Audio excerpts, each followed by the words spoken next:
किसी गांव में एक साधु रहा करता था। वो जब भी नाचता बारिश होती थी। अतः गांव के लोगों को जब भी बारिश की ज़रूरत होती वो साधु के पास जाते और उनसे नाचने का अनुरोध करते। जब वो नाचने लगते तो बारिश जरूर होती। कुछ दिनों बाद 4 लड़के शहर से गांव घूमने आए।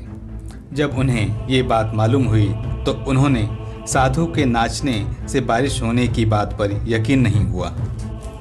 शहरी पढ़ाई लिखाई के घमंड में उन्होंने गांव वालों को चुनौती दे दी कि हम भी नाचेंगे तो बारिश होगी, और अगर हमारे नाचने से बारिश नहीं हुई तो साधु के नाचने से भी नहीं होगी। फिर क्या था, अगले दिन सुबह सुबह ही गांव वाले उन लड़कों को लेकर साधु की कुटिया पर पहुंचे।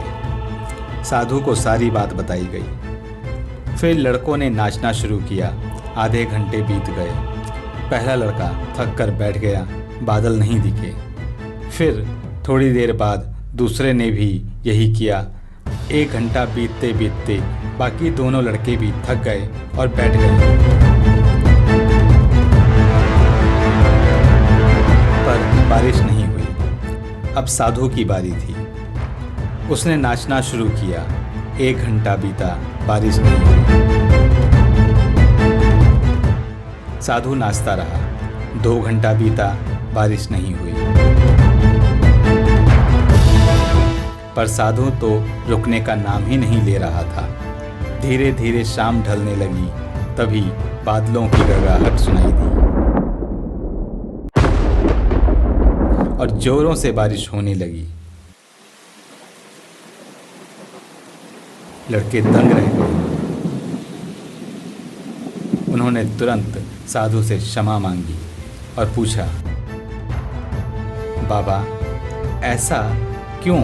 हमारे नाचने से बारिश नहीं हुई और आपके नाचने से बारिश हुई? साधु ने उत्तर दिया, जब मैं नाचता हूं तो 2 बातों का ध्यान रखता हूं। पहली बात, मैं ये सोचकर नाचता हूं कि अगर मैं नाचूंगा तो बारिश को होना ही पड़ेगा। दूसरी बात, मैं तब तक नाचूंगा जब तक बारिश नहीं हो जाए। दोस्तों, सफलता पाने के यही गुण हैं। सफलता पाने वालों में यही गुण होते हैं। वे जिस चीज को करते हैं उसमें उन्हें सफल होने का पूरा यकीन होता है, विश्वास होता है। वे उस चीज को तब तक करते रहते हैं जब तक सफल न हो जाएं। इसलिए यदि सफलता हासिल करनी है तो साधु की तरह अपने लक्ष्य को प्राप्त करना होगा।